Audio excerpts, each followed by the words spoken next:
बच्चों, आज टॉपिक है हमारा थर्मोडायनेमिक्स।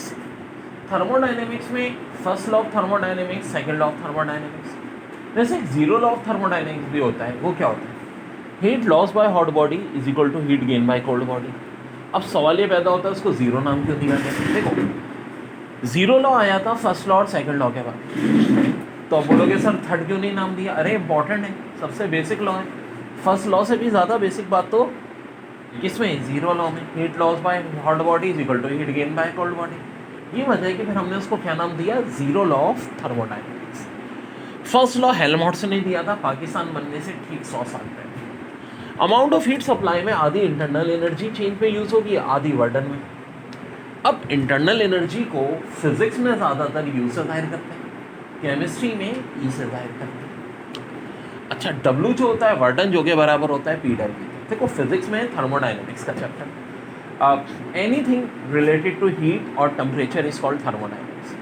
केमिस्ट्री में थर्मोकेमिस्ट्री, खाली हीट का एवॉल्व और एब्जॉर्ब होना। यानी केमिस्ट्री में टॉपिक हम इतनी डिटेल में नहीं पढ़ते जितनी डिटेल में हम फिजिक्स में पढ़ते हैं। अब एक कैलोरी बराबर होता है 4.18 जूल्स, यानी 4.18 इंटू 10⁻⁷ अर्थ।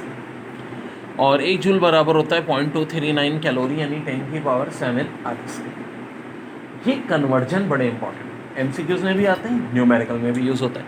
ये अलहदा पता है, न्यूमेरिकल में हम एक कैलोरी को अप्रॉक्सीमेटली 4.2 जूल्स ले लेते हैं और जूल्स को 0.23 कैलोरी ले लेते हैं। तो जी ये हो गई बिल्कुल बेसिक। ओके जी, अब बड़ी अहम बात, आइसोबैरिक प्रोसेस। हमने क्या कहा, क्या चीज़ कांस्टेंट होती है? प्रेशर। और फार्मूला इसका, वैसे तो देखो, अब डेल क्यू हमने कहा था बराबर होता है वर्डन प्लस डेल वी। वर्डन को पी डेल वी लिख सकते हैं और डेल वी का मतलब है वीटो माइनस वी वन। अब एग्जाम के हिसाब से इसका ग्राफ पूछते हैं, यूजली आ जाएगा कि आइसोबैरिक प्रोसेस का ग्राफ कौन सा होगा। बहुत सारे ग्राफ बने हुए होंगे, इसका ये होगा हॉरिजॉन्टल लाइन। क्यों? प्रेशर कांस्टेंट है। अब देखो, याद रखना बड़ा आसान है, P for pressure, P for constant, P for plane. ठीक है, P for pressure, P for plane. Horizontal को दूसरे लफ्ज़ों में क्या कहते हैं? प्लेन कहते हैं। बिल्कुल प्लेन ग्राफ बनाना। कुछ बहुत बहुत इम्पॉर्टेंट बात हो गई है।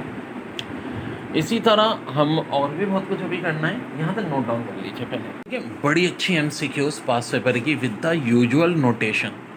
The first law of thermodynamics applied to 1 mole of an ideal gas can be written in the following form: CW del T equal to del Q minus P del V. ठीक है, interchange for which Boyle's law is obeyed, which of one of following would necessary। तो देखो, इन्होंने यही तो करते हैं paper में, बहुत घुमा फिरा के ना क्वेश्चन देते हैं, लेकिन क्वेश्चन जितना घुमा हुआ होता है ना बच्चों, आंसर उतना ही सिंपल होता है। बात ये है कि इतनी लंबी स्टेटमेंट में जाना ही नहीं है आपने, सिर्फ क्या कह रहे हैं? Boyle law obeyed. Boyle law कब ओबेड होता है? जब टेम्परेचर कांस्टेंट हो, यानी which one of following necessary भी ज़ीरो, डेल टी, यानी चेंज इन टेम्परेचर क्या हो? ज़ीरो। तो करेक्ट आंसर होगा डेल टी। और बच्चों, एडियाबैटिक प्रोसेस का ग्राफ भी ऐसे ही होता है, पैराबोलिक फॉर्म में, प्रेशर और वॉल्यूम के दरमियान। यहाँ डेल क्यू ज़ीरो होता है। अब देखो, इसकी मैथमेटिकल फॉर्म बड़ी इंपॉर्टेंट है, एग्जाम में बहुत आता है। किसी एडियाबैटिक प्रोसेस की मैथमेटिक फॉर्म कौन सी है? तो पी वी की power gamma equal to constant, gamma already discuss हो चुका है, सी पी और सी वी का रेशियो, यानी molar specific heat at constant pressure, molar specific heat at constant volume. लेकिन बच्चों, एक और मैथमेटिकल फॉर्म भी होती है जो लोगों को नहीं पता होती, और ये होती है टी वी की पावर गैमा माइनस वन। क्योंकि एग्जाम में आया था which of following is mathematical form of adiabatic process. Option A था P V gamma, P V की power gamma equal to constant, B में था टी वी की power gamma minus one equal to constant, C में था both and B. तो इसका correct answer both and B था, और सबने तकरीबन यही होती है, क्योंकि ये सेकेंड फॉर्म भी होती है, जहन में रखो। तो system absorbs 1147 joules of heat, lost 233 joules of heat by conduction heat to the surrounding. अच्छा, and delivers 614 joules of work. Calculate change in, ठीक है, change in, आगे क्या है? Internal energy of सिस्टम, दोबारा देख लो, system absorb 1147 joules of heat by conduction, loss of 233 joules of heat, यानी ये जो 233 जूल है ये सबसे पहले क्या हो गई, सराउंडिंग में लॉस हो गई। फिर उसके बाद उसने डिलीवर किया 614 जूल्स वर्क, तो कह रहे हैं चेंज इन इंटरनल एनर्जी। अब देखो वैसे तो फार्मूला बड़ा सिंपल है, एनर्जी बराबर होती है Q माइनस डब्ल्यू के, लेकिन कहानी में ट्विस्ट क्या आ गया कि जो 1147 जूल्स हैं इसमें से कितनी लॉस हो गई, 233। तो जो असल Q की वैल्यू आएगी वो आएगी 1147 में से पहले 233 माइनस करना पड़ेगा, जो कि आ जाएगी 914। अब इसमें से वर्डन माइनस करेंगे, वर्डन है 614। चलिए जी कर दीजिए, final answer 300। Unit of course क्या चल रहा है, जूल्स चल रहा है, तो यही रहेगा 300 जूल्स इज योर आंसर। जो आइसोथर्मल प्रोसेस का ग्राफ कुछ ऐसे होता है।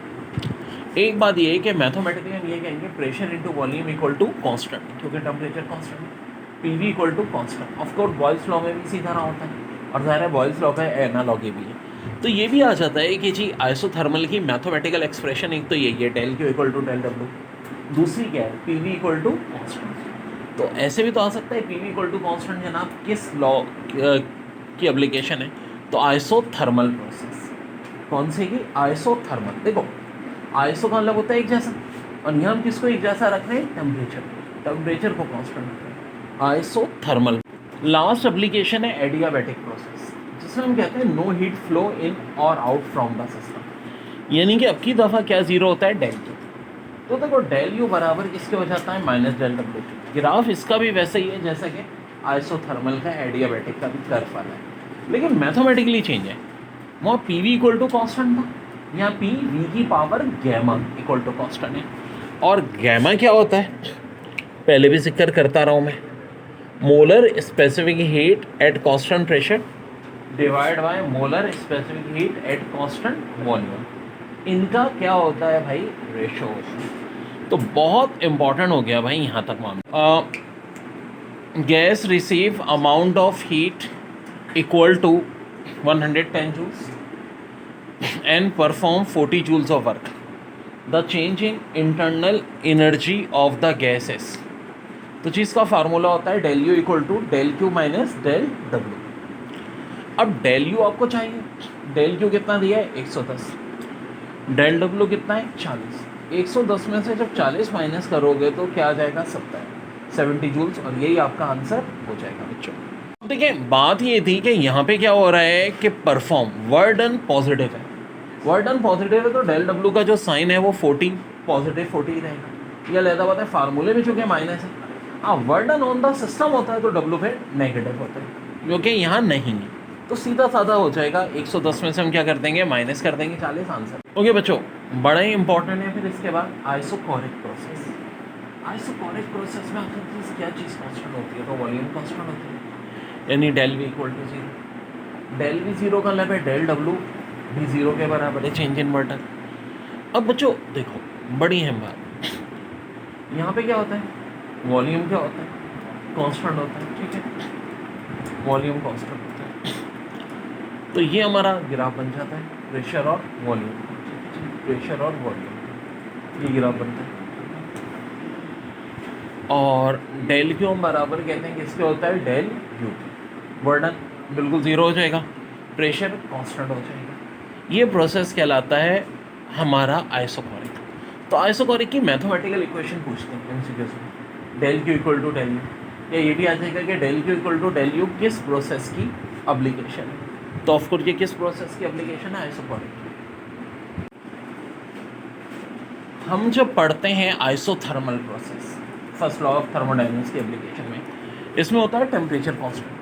टेम्परेचर कांस्टेंट और किस लॉ में होता है, बॉयल्स लॉ में। तो हम ये भी कह सकते हैं कि आइसोथर्मल प्रोसेस किस लॉ का एनालॉगी है, बॉयल्स लॉ का। इसी तरह जब हमने आइसोबैरिक प्रेशर देखा था, वहाँ क्या कांस्टेंट था, प्रेशर। प्रेशर किस लॉ में कांस्टेंट होता है, चार्ल्स लॉ में। तो ये एमसीक्यूज भी आती है कि आइसोबैरिक प्रोसेस किस लॉ का एनालॉगी है, चार्ल्स लॉ का, और आइसोथर्मल प्रोसेस किस लॉ का एनालॉगी है, बॉयल्स लॉ का। अब देखो बहुत आसान है, डेल यू जीरो हो गया तो डेल क्यू बराबर हो जाएगा डेल डब्ल्यू के, और पी वी इक्वल टू किसके हो जाएगा, कॉन्स्टेंट। बहुत important first law of thermodynamics की एप्लीकेशन का न्यूमेरिकल है।